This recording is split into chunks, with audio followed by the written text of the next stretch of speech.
One of the most influential and best-known personalities in the upper Midwest is a reporter by the name of Cedric Adams. He spends about 17 hours a day writing a column for the Minneapolis Star and Tribune and broadcasting for WCCO radio and television. Cedric Adams was born 54 years ago in Adrian, Minnesota. He was brought up in Magnolia, Minnesota.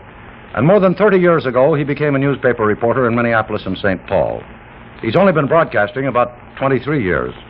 It's been said that Cedric Adams is more popular up in his part of the country than Smorgasbord and a winning Minnesota football team. Cedric Adams, his wife Bernice, and their 3 sons have lived in this house for about 3 years. It's on 4 acres of land in the suburb of Edina. That's just 10 miles southwest of Cedric's newspaper office and radio and television studios in Minneapolis. Evening, Cedric. Well, good evening, Ed. I was just fixing the fire for a little grub a little later on. How are you?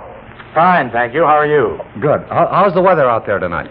Well, tonight it's lovely. We've had a miserable spring, but today it got up beyond 85. As a matter of fact, it's about 110 in here now. I'm going to do a Louis Armstrong all through the evening, I know. Don't forget, Ed, you have that invitation to come out here this summer and fish in one of our 10,000 lakes, too. I'm going to do that, too. I wish I could get a day off. By the way, how did you lead your column today, Cedric? Well, my top item was on something that I'm doing right now. I discussed a little nervousness that's customary. And then my second item, I did something that I do periodically. I had to apologize for a mistake. I had sent a memo to the picture desk at the paper last Tuesday about a women's baseball game we were having out in one of our suburbs. Women about 55 to 60. I thought it'd make a good story, and today I had to run a memo that I got from the picture desk that said, thank you for the memo on Tuesday. The game was on Monday. Well, Cedric Adams, I know you have one of the toughest schedules in this whole news business. Just how many radio and television shows are you whipping together now? Well, my radio is about 20 shows a week, and I have 10 television shows, and then I do 7 newspaper columns a week. Makes me tired just listening to it. Cedric, with a schedule like that, I wonder, do you get home very much? Yes, lately I've been getting home quite a little. I have managed to arrange a lot of my work here at home. Come on out of the dining room now, Ed, and I'll take you into what I call my workshop. Some people, I guess, would call this a library or a den, but this is really my workshop. Over here, that isn't a telephone on the wall there, by the way, Ed. That's a radio. Over here, we have the teletype machine. I have 4 of these. One here, one at my newspaper office, one at the radio station, and one out at my boat on Lake Minnetonka. The broadcasts come in here, and I broadcast from home. And then I also arrange to write my column every morning on here and send it down to the newspaper. Cedric, is there any late word from Washington on the president's condition? Well, we've had some bulletins here, Ed. Let me check. Here's one that came in a couple of hours ago. It says the president is progressing satisfactorily. There's no indication for immediate surgery, and the doctors will meet again at midnight tonight, your time. By the way, Ed, have you seen the president lately? Yeah, I chatted with him last night for a few minutes at that dinner, and I've never seen him looking more fit, lean, and healthy than he did just apparently an hour, 2 hours before he was stricken. Well, do you think this is a serious thing, then? I know no more than you do, Cedric. I imagine we'll have to wait for a complete diagnosis. Cedric, how do you manage to fill a column every day? Well, Ed, I get a lot of help from contributors. I'm getting mail of about 500 or 600 letters a week. We have from 25 to 50 callers every day, and then I get about 200 telephone calls a day, and then I steal a lot. Do you ever have time to have any fun? Oh, yes, we have a lot of fun. Will you pardon me just a minute, Ed? Sure. Boys, I think he asked for it, so will you get the props ready? Yes, here's one of the great sources of fun that I have, Ed.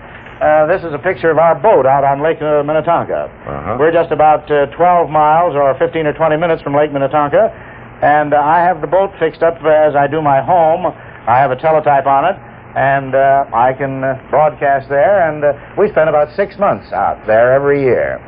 But you asked for some fun. This is the microphone, by the way, that we use for the broadcast. Is that a real admiral's cap you have there? No, that's a captain's cap. I got that from the captain of the USS St. Paul, Captain Ernest von Heimberg. And he wore that cap when the USS St. Paul fired the last shot in World War II against Tokyo. So that's one of my prized possessions. It really is. Well, come on down into the living room now, Ed. My wife and kids are dying to meet you. Good. And I think we can have a little fun, too. I'm sure.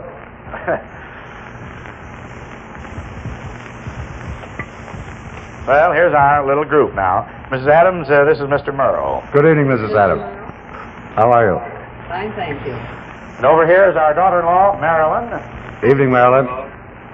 And here are the 3 boys. I'll give them to you in the order of their appearance. This is our oldest one, David. How are you, David? Fine, thank you, Mr. Murrow. And our middle son, Rick, or Cedric Jr. Evening, Rick. Hello, Mr. Murrow. And the youngest one, Steve. Hi, Steve. Hi, Mr. Murrow. Well, now, Ed, you asked for a little fun. That's right. The boys and I, have you ever had a guitar quartet on your show? No, and I don't think anybody else ever did. Well, the boys and I have started taking guitar lessons, and we have had 1 lesson. And we'd like to play you the number that we learned so far in that 1 lesson. Do you like long-haired music, Ed? Oh, very much, yes. All right, the long hair, boys. Out with the instruments now. Here we go. We use the Wilk method of starting, you know. 1, 2, 3. It ain't gonna rain no more, no more. It ain't gonna rain no more. Change. More. We rehearse. Now we're ready, Ed. All right. All right. Lawrence Welk, you see. It ain't gonna rain no more, no more. It ain't gonna rain no more. How in the heck can the old folks make? It ain't gonna rain no more. You think we should get our money back, Ed? No. We'll sign you up tomorrow. All right. You wear an arch support in that right-hand shoe? You're going to wonder where your viewers went. You know that. Mrs. Adams, I didn't hear you in the chorus. Well, Ed, my talents, if any, certainly don't run in the field of singing, and after that little rendition, I think I'm rather happy about that. However, I have participated in some of Cedric's broadcasts. We do a little Tuesday night show every week that emanates out of the home. On occasions, I have pinch hit for his column material. And along with that, I have also joined him on a TV show occasionally. However, I'm not a veteran at that. Well, now I know the secret of his success, finally. David, how long have you been in the Marines? I've been in just about a year now, Mr. Murrow. You enjoying it? Oh, yes, very much. Rick. While I'm home, especially. Rick, are you still in school? Yes, I am, Mr. Murrow. I'll be a junior out at Colorado College next year. What are you majoring in? Well, I guess I'll major in business administration. Uh-huh. Take care of your dad's affairs, huh? What about you, Steve? I'll be a sophomore at Yale University next year, Mr. Murrow. Uh-huh. Well, much luck to all 3 of you. You must be very proud of them, Cedric. I am. Have you noticed that the Marine is the only one with his shoes shined? Well, boys, you step out and take a look at the fire now, will you? Thanks very much, fellas. Good night. Good night. Cedric, how do you rate your 3 activities? Radio, television, and newspaper. Well, Ed, frankly, I love them all. And I wish they loved each other, but they don't. I think probably that radio is my best moneymaker.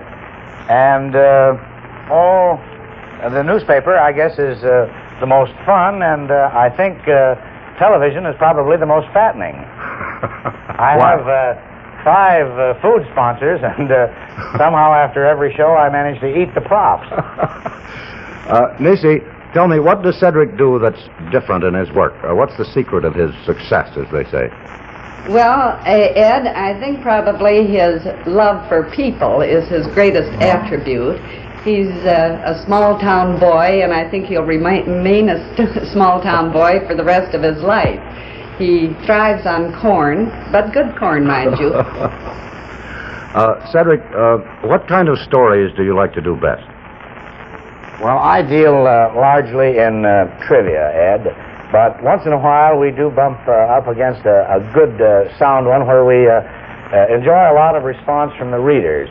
2 or 3 years ago, I ran into a blind widow who had 4 children, and the 5 of them were living in a done-over oil station. And we started for her, with our readers, what we called a penny parade. And out of that came enough money to buy a lot, build her a home, furnish it completely, and give her a $15,000 trust fund. It's that kind of heartwarming story that we like to bump into once in a while, just to give the readers and our listeners a chance to react, and they usually do. Mrs. Adams, Nisi, it's been rumored that your man eats more than any other reporter in the business. Is that true? I think it is, Ed. At least I think he eats as much as anybody I've ever known, and I'm sure he enjoys his food more. I have a little anecdote along that line, one of our favorites. We had been boating one afternoon and had tied up at the slip. He jumped from the boat onto the dock and managed to break his leg. While they were carrying him up to the ambulance on a stretcher, a woman in the crowd that had gathered turned to her husband and said, "Oh my, there's been another drowning, and look how bloated he is." He hasn't lost it yet either. It's permanent, I guess. Cedric, why is it you've never left Minnesota? Well, Ed, I think one of the main reasons is that the pressures out here are so much less. And then, of course, we think this is a delightful state in which to live. For instance, my office is 10 minutes from a golf course. We're 15 minutes from about 30 lakes. And we're only a couple of hours from the gateway to our great summer playground up in northern Minnesota. And you can even find a parking place here. I'm going to hear from that one. You will. Tell me, are they still naming children after you out there? Yes, I have a very strange heritage, I guess. So far, there are 37 boys that have been named after me, a sandwich, a racehorse, a rose, and the men's room in a tavern. Good night. Good night, Cedric. Thank you for letting us come and visit you. Good night, Ed. Good night, Mrs. Adams. Good night, Say Ed. good night to the boys, please. Thank you. We will.